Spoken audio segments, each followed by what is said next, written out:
হে WhatsApp guys, কেমন আছো সবাই? আশা করি সবাই খুব ভালো আছো। র্যান্ডম ভিডিও চ্যানেলের মুভির এক্সপ্লেনেশন সিরিজে আজকের পর্বে আমরা একটা অসাধারণ জাপানিজ সিনেমা সম্পর্কে জানতে চলেছি, যে সিনেমাটির নাম হচ্ছে 37 সেকেন্ডস, 37 সেকেন্ডস। তো ব্যাক টু ব্যাক আমাদের র্যান্ডম ভিডিও চ্যানেলে কিন্তু এর আগে অনেক ভালো ভিডিও এসেছে, এবং গত ডিসেম্বরে যে র্যান্ডম ভিডিও চ্যানেলে ভিডিওগুলো এসেছে সেগুলো আমার নিজেরই পছন্দ হয়নি। মানে মাঝখানে আমাদের অনেক ফালতু ভিডিও এসেছে, এর জন্য ভিউ সেরকম পাইনি। তবে এখন থেকে আমরা চেষ্টা করছি ভালো ভিডিও আনার জন্য। তবে তারপর আমি নিশ্চিত নই কতখানি আমরা কোয়ালিটি মেনটেন করতে পারবো, বাট আমি চেষ্টা করবো আমার সর্বোচ্চ। তো যাই হোক, এই জাপানিজ সিনেমাটা কিন্তু মূলত একটা মোটিভেশনাল স্টোরির মতো, এবং এই সিনেমাটিতে আমরা দেখবো হচ্ছে যে একজন শারীরিক প্রতিবন্ধী মেয়ে কিভাবে তার স্বপ্নকে সফল করে। আর এই সিনেমা সম্পর্কে যদি আমি বলি, সিনেমাটার IMDb রেট হচ্ছে 10-এ 7.7, এবং এই সিনেমাটি কিন্তু 69 নম্বর জার্মানিজ ইন্টারন্যাশনাল ফিল্ম ফেস্টিভ্যালে প্রাইজও জিতেছে, তার সাথে ইন্টারন্যাশনাল কনফেডারেশন অব আর্ট সিনেমাসেরও অ্যাওয়ার্ড জিতেছে। তো বুঝতেই পারছো এই সিনেমাটি তোমার টাইম ওয়েস্ট করবে না অন্যান্য সিনেমার মতো। তো আমরা এখন মূল ভিডিওতে চলে যাবো, তবে তার আগে ছোট্ট একটা কমার্শিয়াল বিজ্ঞাপন থাকবে, এবং তোমরা জানো বিজ্ঞাপন আসলে তোমাদের কি করতে হবে। তোমরা ডিসক্রিপশনে যাবে, ডুরাশনে যাবে, সেখান থেকে ক্লিক করে মূল ভিডিওতে চলে যাবে। কিসের বিজ্ঞাপন আসলো না আসলো এটা দেখার দরকার নেই, তো আমি বিজ্ঞাপন প্লে করে দিচ্ছি।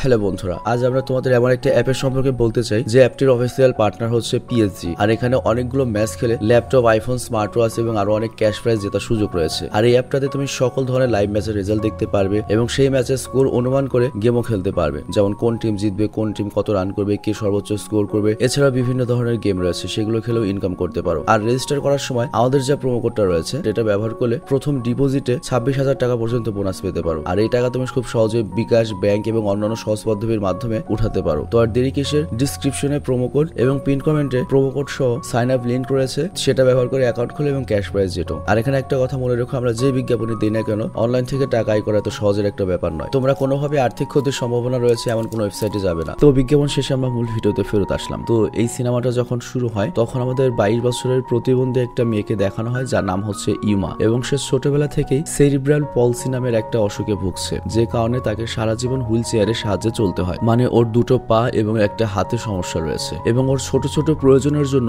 ইমা তার মায়ের উপর পুরোপুরি নির্ভরশীল, এমনকি তার গোসল করানো থেকে শুরু করে কাপড় বদলানো সবকিছু তার মাই করে থাকে। কিন্তু এত প্রতিবন্ধকতার মধ্যেও ওর একটা খুবই স্পেশাল গুণ রয়েছে। মানে আল্লাহ তো সবাইকে একেবারে মনে করো যে বেগুন বানায় না, যত সমস্যা দিকে একটা না একটা গুণ দেয়। আর ওর যে গুণটা ছিল সেটা হচ্ছে ও অনেক সুন্দর ছবি আঁকতে পারে এবং অনেক সুন্দর গল্প লিখতে পারে। আর এই কারণে ও অনেক সুন্দর কার্টুনের মতো সব নতুন নতুন চরিত্র আঁকতে পারে, এবং এই চরিত্রদের মিলিয়ে খুব ইউনিক একটা কাহিনী লিখতে পারে। আর তোমরা হয়তো অনেকেই জানো বা জানো না, জাপানে কিন্তু কমিক্স বা মাঙ্গার খুব প্রচলন রয়েছে। মানে নর্মালি আমাদের দেশে আমরা কিন্তু বই কিনি না, কমিক্সের বই কিনি না। জাপানে তো উন্নত দেশ হওয়ার সত্ত্বেও ওরা কিন্তু আমাদের মতো শুধুমাত্র ফেসবুক আর ইউটিউবে মনে করো ক্রিঞ্জ টাইপ জিনিস দেখে অভ্যস্ত না। ওদের ইয়াং জেনারেশনের একটা বড় অংশ জাপানিজ কমিক্স বই পড়ে থাকে, এবং জাপানে প্রতি বছর মিলিয়ন মিলিয়ন কপি কমিক্স বই বিক্রি হয়। তবে জাপানিজ কমিক্সকে বলা হয় হচ্ছে মাঙ্গা। আর জাপানিজ মাঙ্গা কেমন জনপ্রিয় বা কিরকম ব্যবসা ওদের, সেটা একটা ছোট্ট ধারণা দিচ্ছি তোমাকে আমি। পুরো দুনিয়াতে জাপানিজ মাঙ্গার 12.13 বিলিয়ন ডলারের ব্যবসা রয়েছে, যেটার মানে হচ্ছে 1 বিলিয়নে ধরো 10,000 কোটি টাকা, তার মানে 12 বিলিয়নে 1,20,000 কোটি টাকার ব্যবসা রয়েছে পুরো দুনিয়াতেই জাপানিজ মাঙ্গার। এবং দিন দিন এটা খালি বৃদ্ধিই পাচ্ছে, বাংলাদেশেও প্রচুর ফ্যান রয়েছে, এবং 2030 সালের মধ্যে এটা বেড়ে দাঁড়িয়েবে কমপক্ষে 20 বিলিয়ন ডলারে। আর এই জন্যই জাপানে মাঙ্গা কমিক্স গুলো যেরকম জনপ্রিয়, তার সাথে যারা ওইসব আর্টিস্ট রয়েছে বা এইসব মাঙ্গা বানায় তাদের অনেক দাম। মনে করো বলিউডের একটা সেলিব্রিটিদের মতো দাম, কিন্তু ওদের মিডিয়া পুরো আলাদা, যার জন্য আমরা জাপানিজ মাঙ্গা সম্পর্কে বা জাপান সম্পর্কে এরকম জানি না। তো ইউমারও স্বপ্ন হলো সে একদিন বিখ্যাত মাঙ্গা আর্টিস্ট হবে। আর এখানে লক্ষ্য ইউমার ছোটবেলার বান্ধবীর নাম হচ্ছে সাইকা, আর এই সাইকা দিন দিন তার মাঙ্গা কমিক্সের জন্য অনেক পপুলার হয়ে যাচ্ছে। এমনকি তার যে ইউটিউব চ্যানেল রয়েছে সেখানেও প্রায় 10 লক্ষ সাবস্ক্রাইবার হয়ে যাবে, এবং সে প্রচুর টাকা ইনকাম করছে। আর নিজের স্বপ্ন পূরণের জন্য ইমাও গত কয়েক বছর ধরে এই সাইকার আন্ডারেই কাজ করছে। তবে এখানে আসল টুইস্টটা আমরা জানতে পারি, সাইকা নামে যে মেয়েটি রয়েছে ও পুরো মনে করো যে ভ্যালকা, ও আর্টও করতে পারে না, ওর মাথায় কোনো গল্পও নেই, কিছুই না, ও জাস্ট চালাক। কিন্তু ইমাই মূলত সকল আর্ট করে, সকল কাহিনী লেখে, সবকিছু করে। কিন্তু সাইকা যেহেতু বুদ্ধিমতী, এজন্য সে জাস্ট ইউমাকে ইউজ করে 2 টাকা দিয়ে ইউমাকে কিনে পুরো ক্রেডিটটাও নিয়ে নেয়, প্লাস টাকা পয়সাও কামিয়ে নেয়। মানে ইউমার কোনো অস্তিত্ব নেই, সব নাম হয় সাইকার। এমনকি ইউমার পুরো বেতনটা ওকে দেয় না, প্রত্যেক মাসে কোনো না কোনো অজুহাত দেখিয়ে ইউমার বেতন থেকে কিছু টাকা করে কেটে নেয়। আর পুরো জাপান সহ সাইকার বন্ধুরাও ভাবে যে সাইকা নিজে এইসব মাঙ্গা কমিক্স লেখে, এবং ওর ড্রেস আপ দেখে বুঝতে পারছো ও মাঙ্গার ক্যারেক্টারের মতোই থাকে সবসময়। এবং সবাই মনে করে যে ইউমাকে সে ছোট ছোট ফুড ফরমাস কাজ করার জন্য রেখেছে। তো যাই হোক, এরপর সাইকার ইভেন্ট ম্যানেজার একদিন তাকে বলে, দেখো তোমার উচিত ইউমাকে দুনিয়ার সামনে নিয়ে আসা। মানুষ যখন জানতে পারবে যে তুমি একটা প্রতিবন্ধী মেয়েকে অ্যাসিস্ট্যান্ট হিসেবে রেখেছো, তখন তোমার পপুলারিটি আরো বেড়ে যাবে। বুঝতেই পারছো ওদের প্ল্যান কি। তো সাইকা তখন তাকে বলে এই ব্যাপারে আমি ভাববো, ভেবে জানাবো। তো এই কথা বলে সেই কথাটা উড়িয়ে দেয়, মানে ওর মনে ভয় হয় যদি সাইমা পপুলার হয়ে যায়, মানুষ জানাজানি হয়ে যায়। তো যাই হোক, কিছুদিন পরেই 1 লক্ষ সাবস্ক্রাইবার পূরণ হওয়ার কারণে সাইকা একটা ইভেন্ট করে। তো ইমা খুব খুশি হয়ে সেই ইভেন্টে যায়, যদিও সাইকা ওই ইভেন্টে ইমাকে কিন্তু দাওয়াত করেনি। কিন্তু ও এটা ভেবে যায় যে ওর কাজের জন্য হয়তো ওকে একটু হলে অভিনন্দন জানানো হবে, এজন্য ফুলও নিয়ে গিয়েছে সাইকার জন্য। আর এখানে উল্লেখ্য, সাইকার জন্য তো পুরো সাধারণ মানুষ পাগল, কারণ ওর মাঙ্গা কমিক্সের গল্প অনেক ভালো হয়, অনেক ভিড় জমেছে। তো ভিড়ের কারণে ইমা ভেতরে যেতে পারছিল না, আর এই কারণে গ্লাসের বাইরে থেকে হাত নাড়িয়ে সে সাইকার দিকে ইশারা করে, কিন্তু সাইকা ওকে দেখার পরও পুরোপুরি ইগনোর করে দেয়। তো এতে ইমা অনেক বেশি কষ্ট পায়, আর এ কারণে করে কি মনে কষ্ট নিয়ে চুপচাপ বাড়িতে চলে আসে। তো যখন বাড়িতে আসে ওর মা ওকে জিজ্ঞাসা করে তোর হাতে ফুল কিসের, ও তখন মিথ্যে বলে যে ওর ভক্ত ওকে এই ফুলটা দিয়েছে। কিন্তু দুনিয়ার কেউ তো জানে না যে ও এত ক্রিয়েটিভ একটা মাঙ্গা আর্টিস্ট। তবে এই ঘটনাও ভেতর থেকে অনেক ভেঙে পড়ে, আর তারপর ঘরে গিয়ে ড্রয়ার থেকেও একটা ছবি বের করে, যেখানে আমরা একটা বাবা আর একটা মেয়েকে দেখতে পাই। তো যাই হোক, অনেকক্ষণ ওই ছবিটা দেখার পর ওই ছবিটা পাশে রেখে ওভাবেই ঘুমিয়ে পড়ে। আর ইমা সাইকার ব্যবহারে এত বেশি কষ্ট পেয়েছে যে পরবর্তী কিছুদিনও কাজেই যায় না। কিন্তু সাইকা তো খুব চালাক মাল, সাইকা করে কি উল্টো ইমার সাথে আসে দেখা করতে ওর বাড়িতে, এবং ওর জন্য কিছু উপহারও নিয়ে আসে ওকে মুগ্ধ করানোর জন্য, যাতে ওকে আবারও কাজে লাগানো যায়, ইউজ করা যায়। আর সাইকা ওইটা জানতো ইমা কেন ওর উপর রেগে রয়েছে, তো এই জন্য ও সেই দিনের ভুলের জন্য ক্ষমা চায়। আর তারপর ইমাকে সাইকা আরো বলে, আচ্ছা তুমি তো জানোই আমরা একটা টিম, আমাদের দুজনের মিলে একসাথে কাজ করতে হবে যাতে আমাদের ব্যবসারও ভালো হয়। আর তুমি যে কয়দিন কাজে আসলে না, এতে আমাদের কত কাজের ক্ষতি হলো তুমি কি এটা বুঝতে পারছো না? তোমাকে এখন আগের থেকে আরো বেশি পরিশ্রম করতে হবে, বাকি কাজগুলোকে তাড়াতাড়ি শেষ করতে হবে। তো ইমা কিন্তু সাইকার এমন নাটক এর আগে অনেকবারও দেখেছে, কিন্তু ওর কিছু করারও নেই। ও হচ্ছে প্রতিবন্ধী না আছে লবিং, না আছে বুদ্ধি। তবে এখন আর কোনোভাবে সাইকার সাথেও কাজ করতে চায় না, এবং ও অন্য কোনো কোম্পানিকে নিজের কাজ দেখিয়ে সেখানে কাজ করার চিন্তা ভাবনা করে, কারণ ও অলরেডি জানে মানুষ ওর কাজ পছন্দ করে। তো যেখানে ওর কাজের কপি পাঠায়, সবাই তখন বলে যে এগুলো সাইকা নামের কোন একটা মাঙ্গা আর্টিস্টের কপি, মানে বুঝতেই পারছো ওর আর্টই তো সাইকা পাবলিশ করেছে। তো যখন ও নিজের আর্টগুলো দিচ্ছে তখন সবাই মনে করছে যে এটা সাইকার আর্ট ও কপি করেছে। তো এই জন্য তারা বলে দেয় তুমি নতুন কিছু যদি করতে পারো আমাদের বলো। কিন্তু ইমা কখনোই কাউকে এই কথা বলে না যে ও নিজেই সাইকার জন্য কাজ করেছে। তো যাই হোক, একদিন ইমা যখন তার বাড়ির আশপাশ দিয়ে যাচ্ছিল, তখন সে রাস্তায় কিছু অ্যাডাল্ট মানগা ম্যাগাজিন পড়ে থাকতে দেখে। অ্যাডাল্ট মানে হচ্ছে মনে করে এগুলো চটি বা একবারে এক কথায় XXX মানগা বলতে পারো। তো কারিক ওই ম্যাগাজিন গুলো উঠিয়ে নেয়, আর বাড়িতে এসে ওই ম্যাগাজিনে থাকা নম্বরগুলোকে কল করে ওই প্রত্যেকটা কোম্পানির কাছে কাজ চাওয়ার চেষ্টা করে। বেশিরভাগ লোক তোর কথা না শুনে ফোন রেখে দেয়, কারণ এরকম অনেকেই কল দেয় যে আমি কাজ করতে চাই আপনার সাথে। কিন্তু শেষমেশ একটা কমিক্স কোম্পানি ওর কাজ দেখার জন্য রাজি হয়ে যায়, আর এটা ইমার জন্য অনেক খুশির ছিল। এবং দ্রুত ওর মাথায় কিছু নতুন কমিক্সের নতুন নতুন আইডিয়া আসতে থাকে, এবং 5-6 দিনের কঠোর পরিশ্রম করে ওর নিজের জন্য একটা কমিক্স তৈরি করে সম্পূর্ণ নতুন ক্যারেক্টার দিয়ে। আর তারপর যায় ওই কমিক্স কোম্পানির মালিকের সাথে দেখা করতে। তো এই কোম্পানি মূলত জাপানের যে অ্যাডাল্ট কমিক্স রয়েছে, পর্ন কমিক্স রয়েছে, তার জন্য খুবই বিখ্যাত। তো কোম্পানির মালিক ইউমার কাজ দেখে অনেক ইমপ্রেসড হয়ে যায় এবং বলে তোমার আর্ট এবং কাহিনী অনেক ভালো, কিন্তু একটু কমতি রয়েছে এতে। আসলে তুমি তো বুঝতেই পারছো আমাদের হচ্ছে অ্যাডাল্ট ম্যাগাজিন, এখানে ডাইরেক্ট তোমাকে ইন্টিমেট হওয়ার দৃশ্য, বুঝতেই পারছো সেক্সুয়াল দৃশ্য, ডাইরেক্ট একেবারে নগ্ন দৃশ্য তোমাকে দেখাতে হবে যাতে মানুষের অনুভূতি আসে, মানুষ ফিল করে। কিন্তু তুমি এমন ভাবে করেছো যেগুলো দেখে ওরকম কিছু ফিল আসছে না। তো এরপর ওই কোম্পানির মালিক ইমাকে জিজ্ঞাসা করে তুমি কি কোনোদিন কারোর সাথে সেক্স করেছো? ইমা তখন বলে না, আর তখন তিনি বলেন হ্যাঁ, এটারই কমতি রয়েছে তোমার কমিক্সে। তোমার কোনো অভিজ্ঞতা না থাকার কারণে তোমার এই নুড দৃশ্য আর ইন্টিমেটেড ড্রয়িং দেখে কোনো ফিল আসে না। আর ইমা সেখান থেকে বিদায় নেওয়ার আগে তিনি ইমাকে বলে তুমি আগে এসব জিনিস নিজে ট্রাই করে নিজে ইন্টিমেটেড ফিল নাও, তাহলে তুমি আরো ভালো কমিক্স বানাতে পারবে, তোমার ভেতর পটেনশিয়ালিটি রয়েছে। তো সন্ধ্যার পরে বাড়িতে এসে ইমা কিছু করে কি অ্যাডাল্ট মুভি দেখে, পর্ন দেখে এবং ড্রয়িং করার চেষ্টা করে যাতে ওই ছবির মধ্যে থেকেও কিছু ফিলিংস পায়। তবে এখানে ওর তেমন কোনো ফিলিংস হয় না। ও নিজেকে টাচ করে, কিস করার চেষ্টা করে, কিন্তু জানেই না যে অ্যাকচুয়ালি ইন্টিমেট বা একটা ছেলের স্পর্শ অনুভূতি কেমন হতে পারে। তো এই জন্য করে কি ডেটিং যে ওয়েবসাইট রয়েছে সেখানে করে কি রেজিস্ট্রেশন করে, আর পরের দিন নতুন নতুন লোকদের সাথে দেখা করার জন্য বেরিয়ে পড়ে। আর বাড়িতে বলে যায় যে আমি সাইকার অফিসে কাজ করার জন্য যাচ্ছি, কিন্তু রাস্তায় নিজের পোশাক পরিবর্তন করে কয়েকটা ছেলের সাথে রেস্টুরেন্টে দেখা করে। আর এই সবকিছু কিন্তু ইমার জন্য পুরোপুরি নতুন ছিল, কারণ সে এর আগে কখনোই এরকম ধরনের কিছু করেনি। তো সেদিন যতগুলো ছেলের সাথে সাক্ষাৎ হয়েছে তারা কেউই ওর প্রতি ইন্টারেস্ট দেখায়নি। বুঝতেই পারছো একটা প্রতিবন্ধী ওর প্রতি কে ইন্টারেস্ট দেখাবে। কিন্তু তাদের মধ্যে লাস্টে যে ছেলেটা আসে সে ইমার সাথে অনেকক্ষণ হেসে কথা বলে। তো ইমা ভেবেছিল হয়তো সে ছেলেটা তার প্রতি ইন্টারেস্টেড। তো ইমা তাকে তখন বয়ফ্রেন্ড হওয়ার কথা যখন বলে, ছেলেটি সোজা নিষেধ করে দেয়। মানে বুঝতেই পারছো ইমা জাস্ট প্রতিবন্ধী, যার জন্য ও জাস্ট করুণা দেখিয়েছে। তবে ছেলেটি ইমার সাথে একটা সিনেমা দেখতে রাজি হয়ে যায়। তো পরের দিন ইমা সেজে গুজে সেই সিনেমা থিয়েটারে যায়, দুজনে একসাথে মুভি দেখবে। কিন্তু অনেকক্ষণ অপেক্ষা করার পরও ছেলেটি আর আসে না। বুঝতেই পারছো ব্যাপারটা। তো এরপর ইমা মন খারাপ করে সেখান থেকে বাইরে বেরিয়ে আসে, আর তারপর সে আশেপাশে একাই ঘুরতে থাকে রাত বিরাতে। আরো ঘুরতে ঘুরতে শহরের শহরের এমন একটা জায়গায় চলে আসে যেটা হচ্ছে রেড লাইট এরিয়া। মানে পুরো পৃথিবীতে এই রেড লাইট এরিয়া বলতে বোঝায় পতিতারা যেখানে থাকে সেই জায়গাগুলোকে, মানে পতিতালয়ের এলাকা আর কি। তো ওর কোনো আইডিয়া নেই ওখানে চলে এসেছে। তো যখন সেখানে আসে ও বুঝতে পারে যে আমি কোথায় এসেছি, আর তখন ওর মাথায় একটা আইডিয়া আসে যে এখানে আমি কিছু টাকা দিয়ে হয়তো আমার কাজটা করতে পারবো। বুঝতেই পারছো কি কাজ করতে যাচ্ছে, জাস্ট কারোর সাথে ইন্টিমেট বা সেক্স করতে যাচ্ছে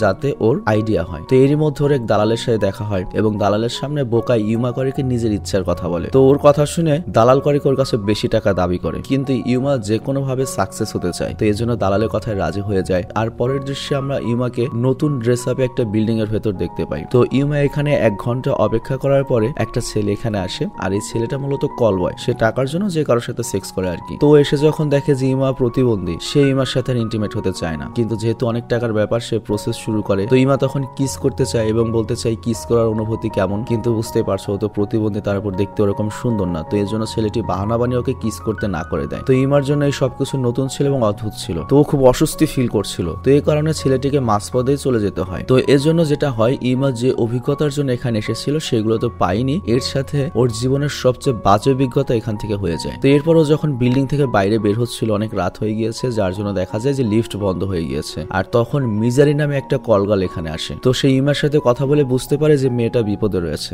আর এই মিজারি নামের কলগালটা মনের দিক থেকে অনেক ভালো। তো সে করে কি তার ড্রাইভারকে অর্ডার দেয় যে যাও ওকে একটু নিচে নামিয়ে দাও। তো এরপর মিজারি আর ড্রাইভার ট্রসির সাহায্যে ইমা বিল্ডিং থেকে বাইরে আসে। আর এত রাতে প্রতিবন্ধী মেয়ে ইমা যাবে কই? তো এই জন্য মিজারি ইমাকে নিজের গাড়িতে করে ওর বাড়িতে পৌঁছে দিতে লাগে। তো রাস্তায় যাওয়ার পথে ওদের সাথে কথা বলে ইমার অনেক ভালো লাগে, অনেক বন্ধুত্ব হয়ে যায়। আর সেখান থেকে যাওয়ার আগে মিজারি ইমাকে নাম্বারও দিয়ে দেয় এবং বলে তোমার যদি কোনো জিনিসের প্রয়োজন হয় আমাকে কল করবে। মানে সিরিয়াসলি এই মিজারি ক্যারেক্টারটা, মানে এই কলগালটা অ্যাকচুয়ালি এই সিনেমার মনে করো যে অল্প সময়ের জন্য থাকলেও অনেক ভালো একটা ভূমিকা রেখেছে, মানে অনেক গুরুত্বপূর্ণ একটা চরিত্র। তো যাই হোক, ইউমা একটা জিনিস বুঝতে পারে যে অ্যাডাল্ট কমিক্সে কাজ করার অভিজ্ঞতা ওর কাছে এখনো নেই। আর এর জন্য পরের দিন থেকে আবারও সাইকার সাথে কাজ করতে যায়, আর কোনো উপায় নাই তোর। আর এদিকে সাইকাও জানতে পেরেছে যে ইউমা অন্য জায়গায় কাজ করার ট্রাই করেছে। তো এর জন্য সে কথায় কথায় ইউমাকে বোঝায় যে তুমি একটা প্রতিবন্ধী, আমি তোমাকে তাও সুযোগ করে দিয়েছি, তুমি একা চুলটা ফেলতে পারতে, আমার সাথে আছে বলে 2 পয়সাটাও কামাতে পারছো। বুঝতেই পারছো ব্যাপারটা ওকে কিভাবে মারছে। তবে এই ব্যাপারগুলো ইউমার মনে অনেক আঘাত দেয়। তো এর কিছুদিন পরে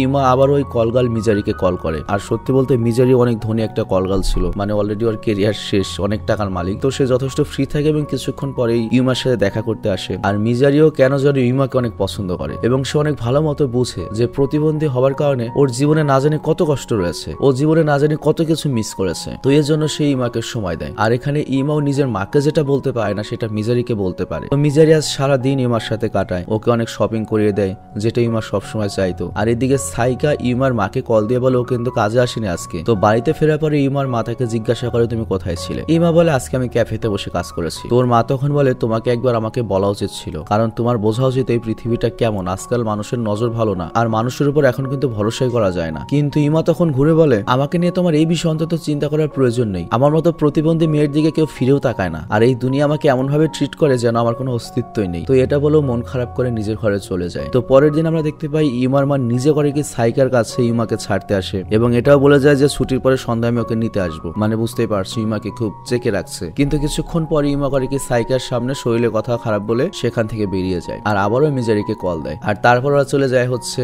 বারে, ক্লাবে, মানে ও লাইফের যেগুলো দেখেনি এবং লাইফের সবচেয়ে সুন্দর সময় কাটায়। মানে কিছুক্ষণের জন্য হলো ইউমা তার নিজের সকল দুঃখ কষ্ট ভুলেছিল। কিন্তু এদিকে সন্ধ্যার মা জানতে পারে যে ওর মেয়ে অলরেডি দুপুরবেলা শরীর খারাপের কথা বলে অফিস থেকে বের হয়ে গিয়েছে। তো ইউমার মা তখন টেনশনে পড়ে যে তার মেয়ের কি হয়েছে, ও কি করছে। তো সে যায় হচ্ছে ইউমার ঘরের তল্লাশি করতে। তো ওখানে গিয়ে সে ইউমার ঘরে অ্যাডাল্ট ম্যাগাজিনের সাথে মিজারির দেওয়া সেই সব কাপড় চোপড় এবং মেকআপ দেখতে পায় যেগুলো অনেক ব্যয়বহুল ছিল। তো এটা দেখে তিনি নিজের চোখকে বিশ্বাসই করতে পারছেন না যে ইউমা কিসের চক্করে পড়লো। মানে ইউমার মা ভাবছে হয়তো কোনো বদ ছেলের পাল্লায় পড়েছে। আর এদিকে ইউমার জীবনে প্রথমবার মদ খাওয়ার কারণে অল্প একটুতেই মনে করো যে অনেক বেশি হাই হয়ে গিয়েছে। তো এর জন্য মিজারি ইউমাকে বাড়িতে পৌঁছে দেওয়ার জন্য ড্রাইভার ট্রসিকে সাথে পাঠিয়ে দেয়। তবে নেশার কারণে ইউমার কাছে এই দুনিয়াটা পুরো অন্যরকম লাগছে, পুরো ফ্যান্টাসি ওয়ার্ল্ডের মতো লাগছে। ও শহরের পুরো বিল্ডিং গুলোকে নিজের কমিক্সের বিল্ডিং এর মতো দেখছিল। আর সে তার সকল মনের কথা ড্রাইভার ট্রসিকে বলে। মানে বুঝতেই পারছো একটা মানুষ যখন ড্রাঙ্ক হয়ে যায় কি না কি বলে। কিন্তু ট্রসি ইউমার এমন আচরণে হাসি ছাড়া আর কিছুই বলে না। তো বাড়িতে ফিরে ইউমা অনেক চুপি চুপি ভেতরে আসে যাতে ওর মা জানতে না পারে, কিন্তু ওর মা তো ওর অপেক্ষায় ছিল।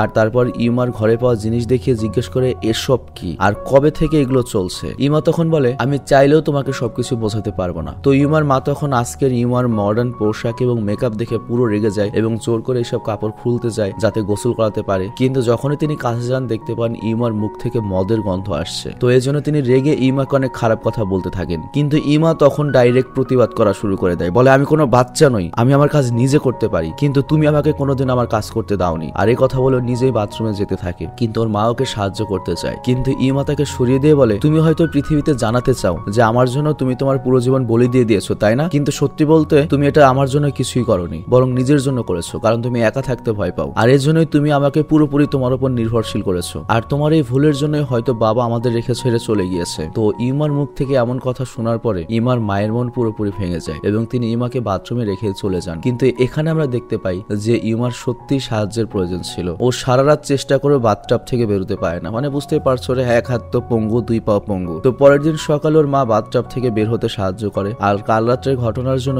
ইমাও লজ্জিত ছিল, মানে বুঝতেই পারছো কালকে তো ড্রাঙ্ক ছিল। কিন্তু ও দেখে কোথাও ওর ফোন খুঁজে পাচ্ছে না। তো ও যখন ওর মাকে বলে আমার ফোন কোথায়, ওর মা বলে ফোন লুকিয়ে ফেলেছি, তোমার যদি কাউকে কল করার প্রয়োজন পড়ে তুমি আমার ফোন ইউজ করবে। এবং আমরা এটাও দেখতে পাই ইমাকে কাবু করতে ইমার মা কয়েকদিন তাকে ঘরে আটকেও রাখে। আর তারপর একদিন ইমাকে ফিজিওথেরাপির কাছে নিয়ে যায় এবং নজরদারিতে রাখে। তবে সেখানেও ইমার মা যখন একটু বাথরুমে যায় ইমা সেই সুযোগে মায়ের নজর এড়িয়ে সেখান থেকে পালিয়ে যায় এবং ও জানে না ও কোথায় যাবে। জাস্ট ওর এই জীবন আর ভাল লাগছে না। তো যখন সন্ধ্যা লেগে যায় ইমা আরো বুঝতে পারে না আমি এখন কি করব। তো তখনও আবারও মিজারিকে কল করে। আর ইমার অবস্থা দেখে মিজারি বলে তোমাকে দ্রুত ঘরে ফিরে যেতে হবে। কিন্তু ইমা সবকিছু খুলে বলে যে আমি ওই বাড়িতে আর থাকবো না, মানে একরকম জেদ করে বসে। তো মিজারিও যেহেতু ইমাকে অনেক ভালোবাসে, মানে নিজের মেয়ের মতোই ট্রিট করে, তো এর জন্য সে করে কি কিছুদিনের জন্য ইমাকে ড্রাইভার টসির বাড়িতে থাকার জন্য পাঠিয়ে দেয়। আর এদিকে ইমার মা যখন পুলিশ স্টেশনে যায় হারানোর রিপোর্ট লেখানোর জন্য, তখন পুলিশ তাকে জানায় কোন বিষয়ের উপর রিপোর্ট লেখা হবে, কারণ আপনার মেয়ে নাবালিকা নয়, তার বয়স 23 বছর। আর এমনও না যে তাকে কেউ কিডন্যাপ করেছে, আর আপনি নিজেই তো বললেন সে বাড়ি থেকে রেগে চলে গিয়েছে, তো এখন আমি এখানে কি রিপোর্ট লিখবো? তো এই প্রশ্নের উত্তর ইউমার মায়ের কাছে ছিল না। তো পরের দিন আমরা দেখি মিজারির কাছ থেকে পাঠানো কিছু কাপড় টসি এনে ইউমাকে দেয়। আর তারপর রাতে ডিনার করার পরে ইউমা টসিকে বলে তুমি কি জানো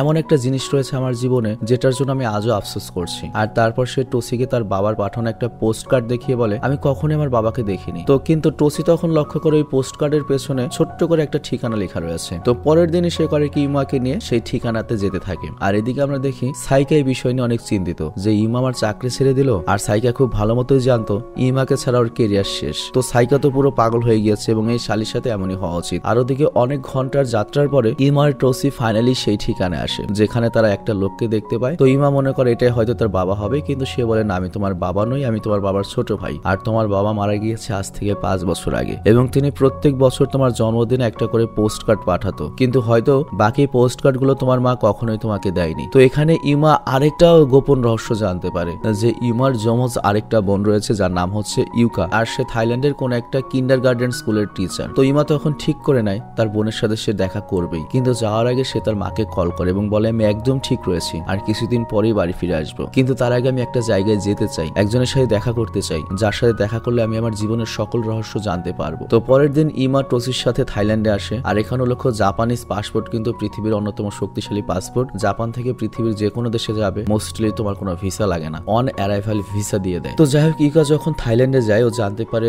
যে ওর বোন একেবারে গ্রাম্য একটা এলাকায় থাকে। তো এরপর ওরা ট্রেনে চড়ে আর পরের দিন সেই স্কুলে গিয়ে দুই বোনের দেখা হয়। তো প্রথম সাক্ষাতে দুই বোনের একটু দূরত্ব ছিল, বুঝতেই পারছো, কেউ কখনোই কাউকে দেখেনি, কিন্তু হাজার হলেও তো দুই বোন। কিছুক্ষণ কথা বলার পরেই ওদের দূরত্বটা কমে যায়। তো এখানে ইমা জানতে পারে যে ওর বাবা মার আলাদা হওয়ার কারণটা ছিল হচ্ছে ওর মায়ের ইমার প্রতি অনেক বেশি ভালোবাসা, কারণ ইমা প্রতিবন্ধী ছিল বলে ওর মা সবসময় ওকেই সময় দিত, যদিও তার যমজ দুটো মেয়ে ছিল। আর এই কারণে তার বাবার সাথে তার প্রায় ঝগড়া লাগতো এবং এক পর্যায়ে রেগে গিয়ে তার বাবা ইউকাকে নিয়ে আলাদা হয়ে যায়। তো এটা জানার পরে ইমা যখন এখান থেকে চলে যাচ্ছিল তখন ইউকা তাকে বলে আমি এই কথা অনেক আগেই জানতাম যে আমার আরেকটা যমজ বোন রয়েছে, কিন্তু কোনোদিনও তার সাথে দেখা করার আমার সাহস হয়নি, কারণ আমি ভয় পেতাম, কারণ আমার যমজ বোন যখন জানতে পারবে যে আমরা দুজন একসাথে জন্ম নিয়েছি, এক মায়ের পেটে একই সাথে জন্ম নিয়েছি, তারপরও আমি নর্মাল আর আমার বোন প্রতিবন্ধী, তখন হয়তো ওর অনেক কষ্ট হবে আমাকে দেখে। কিন্তু আজ আমি জানতে পারলাম তুমি কত ভালো মানুষ। তো এখান থেকে যাওয়ার আগে ইমা করে কি ইউকাকে হাক করে এবং বলে তুমি প্লিজ আমার মায়ের সাথে দেখা করো, আমি তোমার জন্য অপেক্ষা করব।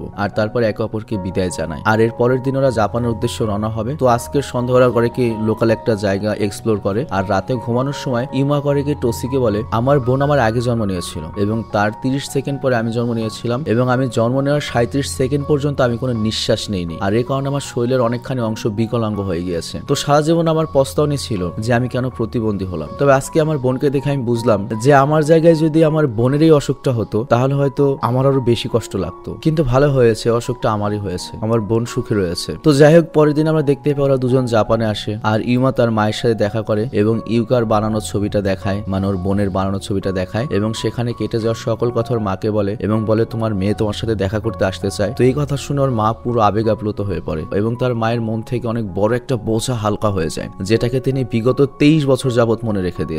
তো এরপর তিনি ইউমাকে জড়িয়ে ধরে কান্না করতে থাকেন। আর পরের দিন আমরা দেখতে পাই ইউমা আবারও ওই অ্যাডাল্ট কমিক্স বানানোর কোম্পানির কাছে গিয়েছে, মানে ওই মালিকের সাথে দেখা করতে গিয়েছে। তবে এবার সে কোনো কাজ চাইতে যায়নি, বরং তাকে ধন্যবাদ দিতে এসেছিল। তো ইউমা যখন ধন্যবাদ দেয় তখন ওই কোম্পানির মালিক ইমার কাছে জানতে চাই এই ধন্যবাদ দেওয়ার কারণ কি। ইমা তখন তাকে জানায়, শুধু আপনার কারণে আমি যেটা অনুভব করতে বের হয়েছিলাম, আই মিন ওই সেক্সুয়াল ব্যাপার, অ্যাডাল্টের ব্যাপার, ইন্টিমেটের ব্যাপার, সেটা হয়তো আমি করতে পারিনি, কিন্তু আমার লাইফের অনেক নতুন নতুন জিনিস আমি শিখেছি। আমি আমার লাইফে এখন অনেক হ্যাপি, আর এই সবকিছু আপনার জন্য হয়েছে। তো ইমার এই পজিটিভ অ্যাটিটিউডটা কমিক্স কোম্পানির মালিকের এত ভালো লেগেছে, তিনি ইমার জন্য কিছু করতে চান। আর এজন্য তিনি তার এক কলিগকে, এক বন্ধুকে, যেও একটা কমিক্স কোম্পানির মালিক, তবে তারা অ্যাডাল্ট বা সব পর্নো কমিক্স বানায় না, ভালো কমিক্স বানায়, তাকে কল করেন এবং ইমার ব্যাপারে অনেক প্রশংসা করেন এবং ইমাকে চাকরি ম্যানেজ করে দেওয়ার প্রমিস করেন এবং বলেন, চিন্তা করো না ইমা, আমি তোমার সবসময় পাশে থাকবো এবং তুমি এই জাপানের একসময় অনেক নাম করা একজন মাঙ্গা আর্টিস্ট হবে, সেলিব্রিটি মাঙ্গা আর্টিস্ট হবে এবং তোমার সাথেও দেখা করার জন্য অনেক বড় লাইন থাকবে। মানে বুঝতেই পারছে এই মালিকও ইমার সকল লাইফ ইতিহাস জেনে গিয়েছে। তো যাই হোক, এরপর সিনেমার শেষের দৃশ্যে আমরা দেখতে পাই ইমা ওই অফিস থেকে বাড়ির দিকে যাচ্ছে। তো শারীরিকভাবে নর্মাল না হলেও আজকে অনেক খুশি, ওর জীবনে আর কোনো পস্তানি নেই। আর এখানেই এই সিনেমাটি শেষ হয়ে যায়। তো যাই হোক, আমি জানি না তোমাদের কাছে সিনেমাটি কেমন লেগেছে, তবে অ্যাকচুয়ালি এই সিনেমাটা দেখে আমার যেটা লেগেছে আমি বলছি, মানে আমি একটু ইমোশনাল হয়ে গিয়েছি। তাহলে যারা এরকম প্রতিবন্ধী, একটা হাত নেই, পা নেই, বা চোখে দেখতে পায় না, কথা বলতে পারে না, বা এরকম প্রতিবন্ধী আছে ও কিছুই বুঝতে পারে না, ওদের লাইফ কত কষ্ট, ওদের ফ্যামিলি মেম্বারদের কত কষ্ট, একবার চিন্তা করো। তবে তারপরেও যাই হোক না কেন, এই সিনেমাটা অসাধারণ ছিল এবং এই সিনেমাটা অন্তত পরবর্তী কয়েক ঘন্টা আমাকে মোটিভেটেড করে রাখবে। তো যাই হোক, আমি বিদায় নিচ্ছি, ভালো থেকো, সুস্থ থেকো, আল্লাহ হাফেজ।